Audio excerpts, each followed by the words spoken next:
हरे कृष्णा। बजरंग बली हनुमान जी की जय। मंगलवार का दिन संकट मोचन हनुमान जी को समर्पित है।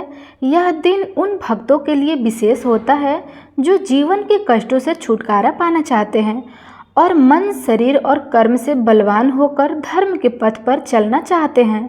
मंगलवार का व्रत श्रद्धा, शक्ति और शुद्ध आचरण का प्रतीक होता है। इस दिन व्रत रखने से न केवल शारीरिक रोग, भय और बाधाएं दूर होती है, बल्कि मन में स्थिरता और आत्मबल भी प्राप्त होता है। विशेषकर जो व्यक्ति हनुमान जी की कथा श्रद्धापूर्वक सुनते हैं, उन पर भगवान की कृपा शीघ्र बरसती है। आइए, कथा से पहले हम सभी भगवान श्री गणेश जी का आह्वान करते हैं। हे गजानन भगवान, आप समस्त मंगल कार्यों के प्रथम पूज्य हैं। कृपया हमारे इस व्रत और कथा में उपस्थित होकर सभी विघ्नों को दूर करें और इसे सफल बनाएं। हे वीर बजरंग बली, आप राम भक्तों के संकट हरने वाले, बल, बुद्धि और भक्ति के देवता हैं। आज हम मंगलवार व्रत कथा का श्रवण करने जा रहे हैं। कृपया करके हमारी रक्षा करें, हमारी मनोकामनाएं पूर्ण करें और जीवन में हमें सद्बुद्धि प्रदान करें। ओम हनुमते नमः। आइए अब श्रद्धा और भक्ति भाव से सुनते हैं पावन मंगलवार व्रत कथा, जो जीवन में सुख, शांति और शक्ति का संचार करती है। बहुत समय पहले की बात है। एक नगर में एक वृद्ध माता रहती थी। उनका एक ही पुत्र था। उस वृद्ध माता की हनुमान जी पर बहुत गहरी आस्था थी। वह हर मंगलवार का व्रत रखती थी और हनुमान जी की पूजा आराधना करती थी। एक बार हनुमान जी ने अपनी भक्ति यानी उस वृद्ध महिला की श्रद्धा का परीक्षा लेने का विचार किया। हनुमान जी साधु का वेश धारण करके वृद्ध माता के घर आए और पुकारने लगे कि कोई है हनुमान भक्त जो हमारी इच्छा पूर्ण कर सके। तब आवाज़ उस वृद्ध के कान में पड़ी। पुकार सुनकर वृद्ध जल्दी से बाहर आई और साधु को प्रणाम करके बोली, आज्ञा करें महाराज। हनुमान वेशधारी साधु बोले, मैं भूखा हूँ, भोजन करूँगा, तुम थोड़ी सी जमीन लिप दो। वृद्ध दुविधा में पड़ गई, अतः हाथ जोड़कर बोली, महाराज, लिपने और मिट्टी खोदने के अतिरिक्त आप कोई दूसरी आज्ञा दें, मैं अवश्य पूर्ण करूंगी। साधु ने 3 बार प्रतिज्ञा कराने के बाद, तुम अपने बेटों को बुला, मैं उसकी पीठ पर आग जलाकर भोजन बनाऊंगा। यह सुनकर वृद्ध माता घबरा गई, परंतु वह प्रतिज्ञाबद्ध थी। उसने अपने पुत्र को बुलाकर साधु को सौंप दिया। साधु वेशधारी हनुमान जी ने वृद्ध के हाथ से ही उसके पुत्र को पेट के बल लटाया और उसकी पीठ पर आग लगा दी। आग जलाकर दुखी मन से वृद्ध अपने घर में चली गई। इधर भोजन बनाकर साधु ने वृद्ध को बुलाकर कहा कि उसका भोजन बन गया है, तुम अपने पुत्र को पुकारो ताकि वह भी आकर भोग लगा ले। इस पर वृद्ध माता बोली, उसका नाम लेकर मुझे और कष्ट ना दो। लेकिन जब साधु महाराज नहीं माने तो वृद्ध ने अपने पुत्र को आवाज़ लगाई। वह अपनी माँ के पास आ गया और अपने पुत्र को जीवित देखकर वृद्ध को बहुत आश्चर्य हुआ। वह साधु के चरणों में गिर पड़ी। तब हनुमान जी अपने वास्तविक रूप में प्रकट हुए और वृद्धा को भक्ति का आशीर्वाद दिया। तो प्रेम से बोलिए, शंकर भगवान की जय, बजरंग बली की जय। अब आइए सुनते हैं मंगलवार व्रत की पौराणिक कथा। एक बार नैमिषारण्य तीर्थ में 80,000 ऋषि मुनि एकत्र होकर पुराणों के ज्ञाता श्री सूत जी से पूछने लगे, हे महामुनि, आपने हमें अनेक पुराणों की कथा सुनाई है। अब कृपया करके हमें ऐसा व्रत और कथा बताएं जिसे करने से संतान की प्राप्ति हो तथा मनुष्य को रोग, शोक, अग्नि, सर्व दुख आदि का भय दूर हो सके, क्योंकि कलयुग में सभी जीवों की आयु बहुत कम है। फिर इस पर उन्होंने रोग, चिंता के कष्ट लगे रहेंगे तो फिर वही हरि श्री चरणों में अपना ध्यान कैसे लगा सकेगा। श्री सूत जी बोले, हे मुनि, आपने लोक कल्याण के लिए बहुत ही उत्तम बात पूछी है। एक बार युधिष्ठिर ने भगवान श्री कृष्ण से लोक कल्याण के लिए यही प्रश्न किया था। भगवान श्री कृष्ण और युधिष्ठिर का संवाद तुम्हारे सामने कहता हूँ, ध्यान पूर्वक सुनो। एक समय पांडवों की सभा में श्री कृष्ण जी बैठे हुए थे। तब युधिष्ठिर ने भगवान श्री कृष्ण से प्रश्न किया, हे प्रभु नंद गोविंद, आपने मेरे लिए अनेकों कथाएं सुनाई हैं। आज आप कृपा करके ऐसा व्रत का या कथा सुनाइए जिसके करने से मनुष्य को रोग चिंता का भय समाप्त हो और उसको पुत्र की प्राप्ति हो। हे प्रभु, बिना पुत्र जीवित व्यर्थ है। पुत्र के बिना मनुष्य नरकगामी होता है। पुत्र के बिना मनुष्य पितृ ऋण से छुटकारा नहीं पा सकता है और न ही उसका पुण्य नाम नरक में उद्धार हो सकता है। अतः पुत्रदायक व्रत बताएं। श्री कृष्ण भगवान बोले, राजन, मैं एक प्राचीन इतिहास सुनाता हूँ, आप उसे ध्यान पूर्वक सुनो। कुंडलपुर नामक एक नगर था, उसमें नंदा नामक एक ब्राह्मण रहता था। भगवान की कृपा से उसके पास सब कुछ था, फिर भी वह दुखी रहता था। इसका कारण यह था कि ब्राह्मण की स्त्री सुनंदा को कोई संतान नहीं थी। सुनंदा पतिव्रता थी, भक्ति पूर्वक श्री हनुमान जी की आराधना करती थी।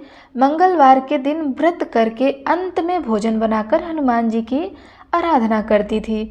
मंगलवार के दिन व्रत करके अंत में भोजन बनाकर हनुमान जी को भोग लगाने के बाद स्वयं भोजन करती थी।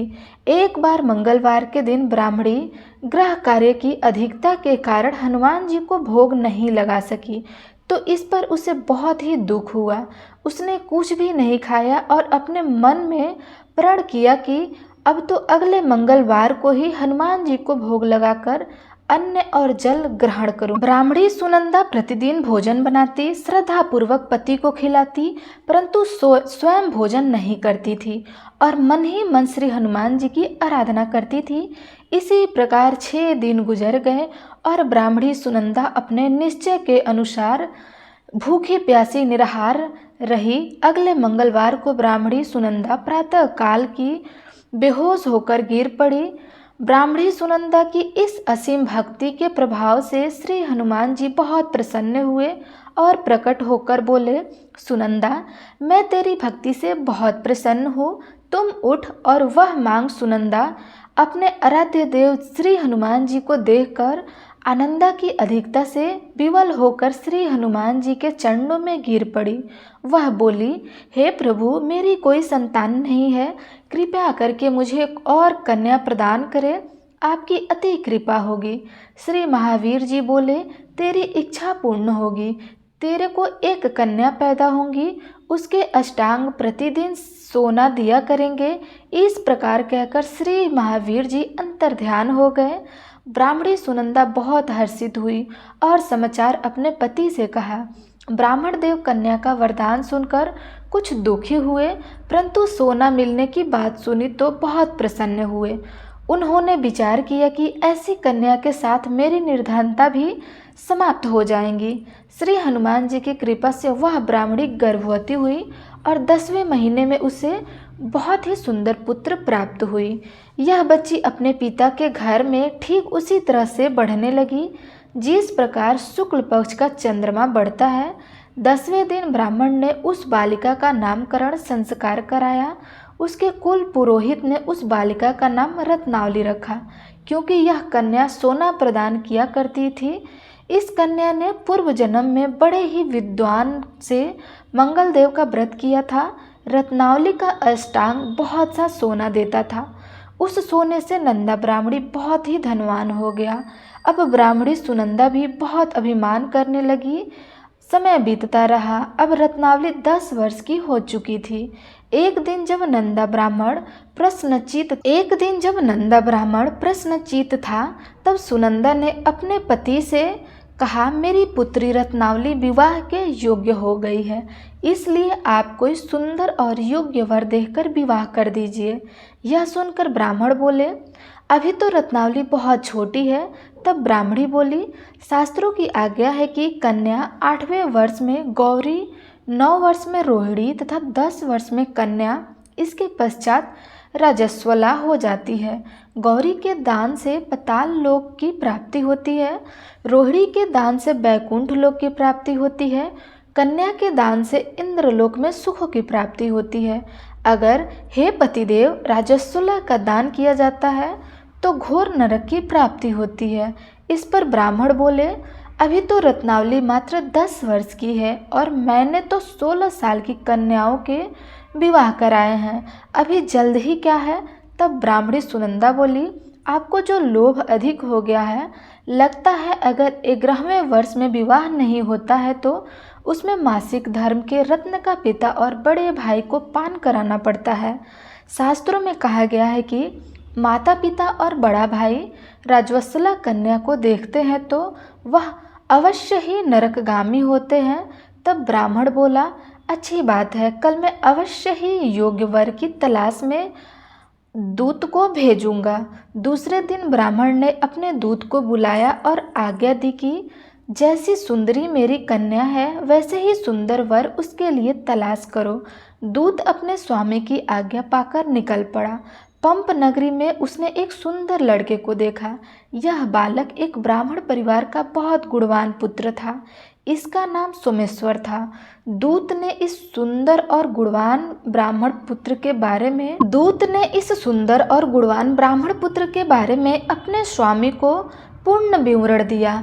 ब्राह्मण नंदा को भी सोमेश्वर अच्छा लगा और फिर एक शुभ मुहूर्त में विधि पूर्वक कन्यादान करके ब्राह्मण संतुष्ट हो गए। परंतु ब्राह्मण के मन में तो लोभ समाया हुआ था। उसने कन्यादान तो कर दिया था पर वह बहुत ही घिन्न था। उसने विचार किया कि रत्नावली तो अब चली जाएगी और मुझे इससे जो सोना मिलता था वह अब नहीं मिल पाएगा। मेरे पास जो धन था कुछ तो उसके विवाह में खर्च हो गया और जो शेष बचा था वह भी कुछ दिनों बाद समाप्त हो जाएगा। मैंने तो इसका विवाह करके बहुत बड़ी भूल कर दी है।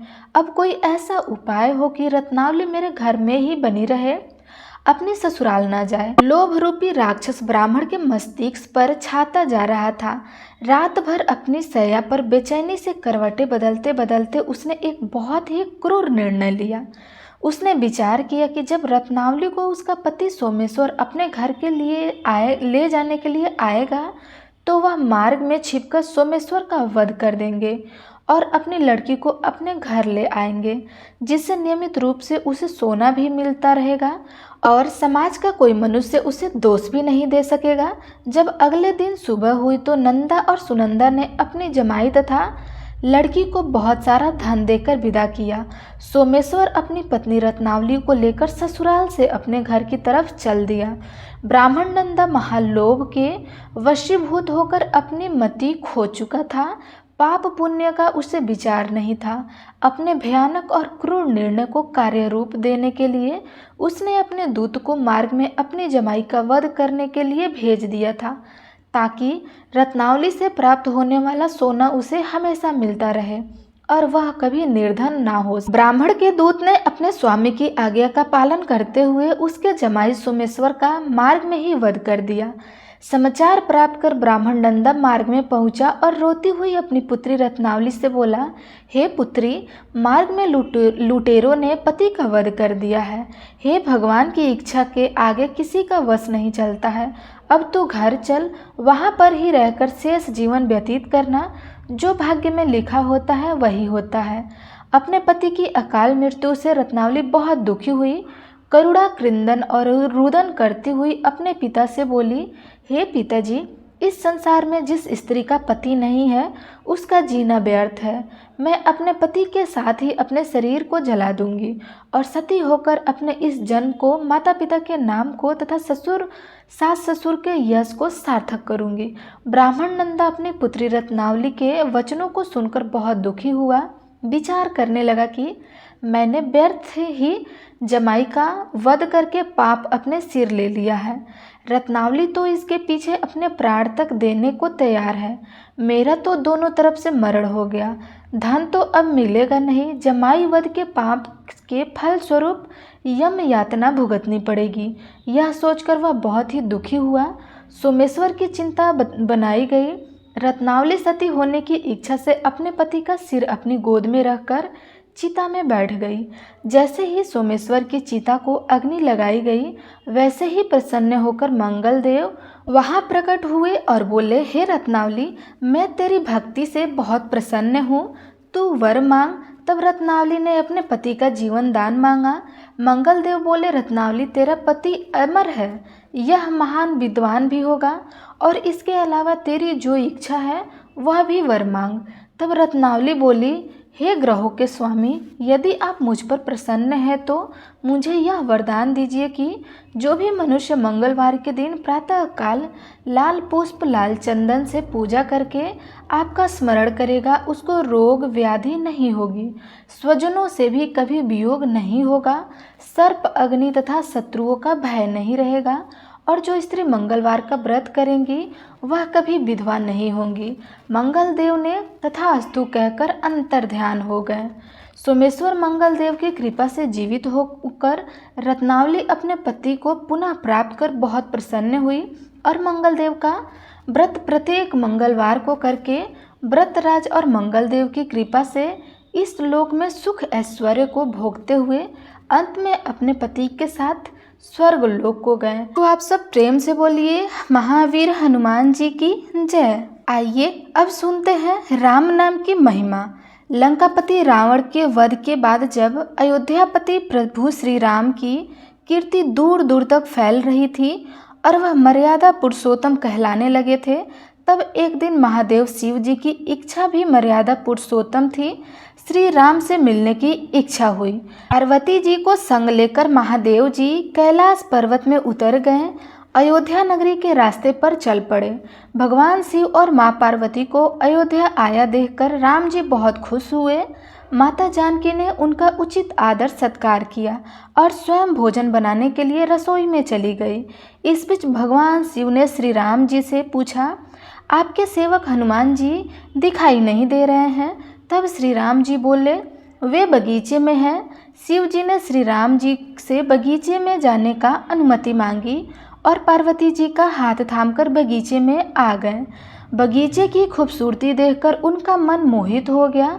आम के एक घने वृक्ष के नीचे हनुमान जी दिन दुनिया से बेखबर गहरी नींद में सोए हुए थे और एक लय में खराटे से राम नाम की ध्वनि उठ रही थी। चकित होकर शिव जी और माता पार्वती जी एक दूसरे की ओर देखने लगे। माता पार्वती जी मुस्कुरा उठी और वृक्ष की डालियों की ओर इशारा किया। राम नाम सुनकर पेड़ की डालियां भी झूमने लगी थी और इसके बीच से भी राम नाम उच्चारित हो रहा था। शिव उस राम नाम की धुन में मस्त मगन होकर खुद भी राम राम कहकर नाचने लगे। माता पार्वती जी ने भी अपने पति का अनुसरण किया और अपने कोमल पैर थिरकाने लगी। शिव जी और माता पार्वती जी के नृत्य से ऐसी झनकार उठी कि स्वर्गलोक के देवतागण भी आकर्षित होकर बगीचे में आ गए और राम नाम की धुन में सभी मस्त हो गए। माता जानकी भोजन तैयार करके प्रतीक्षा कर रही थी, परंतु संध्या गिरने पर भी अतिथि नहीं पधारे। तब अपने देवर लक्ष्मण जी को बगीचे में भेजा। लक्ष्मण जी तो स्वयं को श्री राम का सेवक ही मानते थे, इसलिए बगीचे में आकर जब उन्होंने धरती पर स्वर्ग का नज़ारा देखा तो स्वयं भी राम नाम की धुन में झूम उठे। महल में माता जानकी जी परेशान हो रही थी कि अभी तक भोजन ग्रहण करने कोई क्यों नहीं आ रहा है। उन्होंने श्री राम जी से कहा, भोजन ठंडा हो रहा है, चलिए हम ही जाकर बगीचे में से सभी को बुलाकर लाते हैं। तब जब राम जी बगीचे में गए तो वह राम नाम की धूम मची हुई थी। हनुमान जी गहरी नींद में सोए हुए थे और उनके खराटे से अभी तक राम नाम ही निकल रहा था। श्री राम भावुक हो उठे। राम जी ने हनुमान जी को नींद से जगाया और प्रेम से उनकी तरफ निहारने लगे। हनुमान जी प्रभु को आया देखकर शीघ्रता से उठकर खड़े हो गए। नृत्य की सभा भंग हो गई। शिव जी खुले कंठ से हनुमान जी की राम भक्ति की सहारा लगने लगे। हनुमान जी सकुचाए लेकिन मन ही मन खुश हो रहे थे। श्री राम ने भोजन करने का आग्रह भगवान शिव जी को किया। सभी लोग महल में भोजन करने के लिए चल पड़े। माता जानकी जी भोजन परोसने लगी। हनुमान जी को भी श्री राम जी ने पंक्ति में बैठाने का आदेश दिया। तब हनुमान जी बैठ गए, परंतु आदर ऐसी थी कि राम जी के भोजन परोसने के उपरांत भी सभी लोग भोजन करते थे। आज श्री राम के आदेश से पहले भोजन करना पड़ रहा था। माता जानकी हनुमान जी को भोजन परोसती जा रही थी, परंतु हनुमान जी का पेट नहीं भर रहा था। सीता जी कुछ समय तक तो उन्हें भोजन परोसती रही, फिर समझ गई कि इस तरह से तो हनुमान जी का पेट नहीं भरेगा। उन्होंने तुलसी के एक पत्ते पर राम नाम लिखा और भोजन के साथ हनुमान जी को परोस दिया। तुलसी पत्र खाते ही हनुमान जी को संतुष्टि मिल गई और वह भोजन खाकर उठकर खड़े हो गए। भगवान शिव शंकर ने प्रसन्न होकर हनुमान जी को आशीर्वाद दिया कि आपकी राम भक्ति युगों युगों तक याद की जाएगी और आप संकट मोचन के नाम से जाने जाएंगे। आइए अब सुनते हैं राम नाम की महिमा की दूसरी कहानी। महादेव जी को एक बार बिना कारण से किसी को प्रणाम करते देख पार्वती जी ने पूछा, आप किसको प्रणाम कर रहे हैं? तब शिव जी ने अपनी धर्मपत्नी पार्वती जी से कहा कि हे देवी, जो व्यक्ति एक बार राम कहता है उसे मैं 3 बार प्रणाम करता हूँ। पार्वती जी ने एक बार शिव जी से पूछा, आप शमशान में क्यों जाते हैं और यह चिता की भस्म शरीर पर क्यों लगाते हैं? उसी समय शिव पार्वती जी को शमशान ले गए। वहाँ एक शव अंतिम संस्कार के लिए लाया गया था। लोग राम नाम सत्य है कहते हुए शव को ला रहे थे।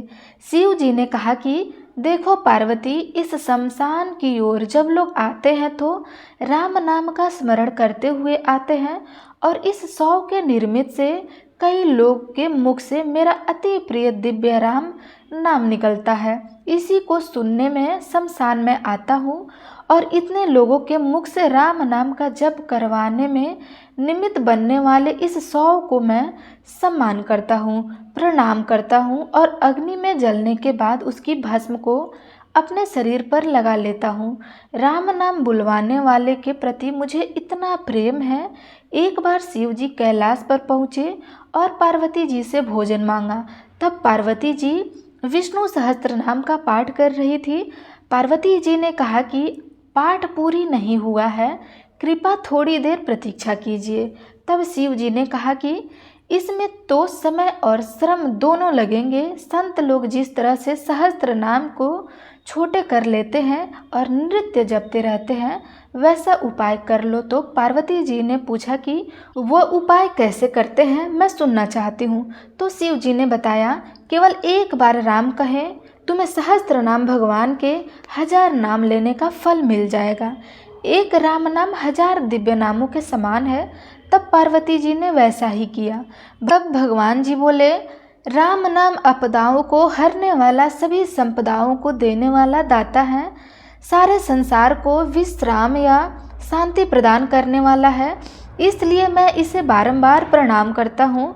भवसागर के सभी समस्याओं और दुखों के बीजों का भूज के रख देने वाला, समूल नष्ट कर देने वाला, सुख संपत्ति को अर्जित करने वाला, यमदूतों को खदेड़ने वाला केवल राम नाम का जाप है।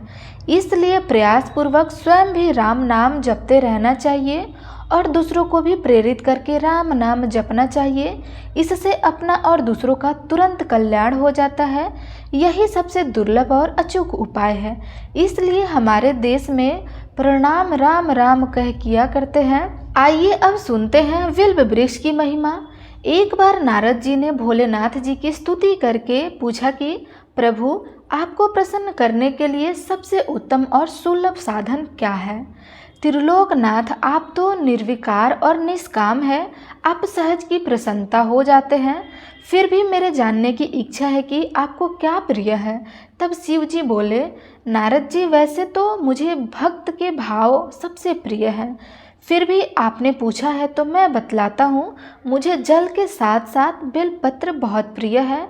जो अखंड बेलपत्र मुझे श्रद्धा से अर्पित करते हैं, मैं उन्हें अपने लोक में स्थान देता हूँ। नारद जी भगवान शंकर और माता पार्वती की वंदना करते हुए अपने लोक को चले गए। उसके जाने के पश्चात पार्वती जी ने शिव जी से पूछा कि हे प्रभु, मेरी यह जानने की बहुत तीव्र इच्छा हो रही है कि आपको बेलपत्र इतने प्रिय क्यों हैं। कृपया करके मेरी जिज्ञासा को शांत कीजिए। तब शिव जी बोले, हे पार्वती, बेलपत्र है जो मेरी जटा के समान है। उसका त्रिपत्र यानी 3 पत्ते ऋग्वेद, यजुर्वेद और सामवेद के सखाए हैं। समस्त शास्त्र का स्वरूप है।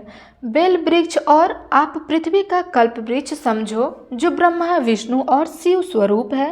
हे पार्वती, स्वयं महालक्ष्मी जी ने शैल्य पर्वत पर बेल वृक्ष रूप में जन्म लिया था। इस कारण भी बेल वृक्ष का मेरे लिए अति प्रिय है। महालक्ष्मी जी ने बेल का रूप धारण करके यह सुनकर पार्वती जी कौतूहल में पड़ गई और पार्वती जी कौतूहल में उपजी जिज्ञासा को रोक न पाई। उन्होंने पूछा, देवी लक्ष्मी ने आखिर बिल्व वृक्ष का रूप क्यों धारण किया था? आप यह कथा विस्तार से कहें। तब भोलेनाथ ने देवी पार्वती जी से कथा सुनाना प्रारंभ किया। देवी, सतयुग में ज्योति रूप में मेरे अंश का रामेश्वर लिंग था। ब्रह्मा आदि देव ने उसका विधिवत पूजा अर्चना किया था। इसका परिणाम यह हुआ कि मेरे अनुग्रह से बाड़ी देवी सबकी प्रिय हो गई। वे भगवान विष्णु को सतत प्रिय हो गई। मेरे प्रभाव से भगवान केशव के मन में वास देवी के लिए जितनी प्रीति उत्पन्न हुई वह स्वयं लक्ष्मी जी को नहीं भाई। लक्ष्मी जी का श्री हरि के प्रति मन में कुछ दुर्भाव पैदा हो गया। वह चिंतित और रुष्ट होकर चुपचाप परम उत्तम श्री शैल पर्वत पर जा चली गई। वहां उन्होंने तप करने का निश्चय किया और उत्तम स्थान का चयन करने लगी। महालक्ष्मी ने उत्तम स्थान का निश्चय करके मेरे लिंग विग्रह की उग्र तपस्या प्रारंभ की। उनकी तपस्या कठोरतम होती जा रही थी।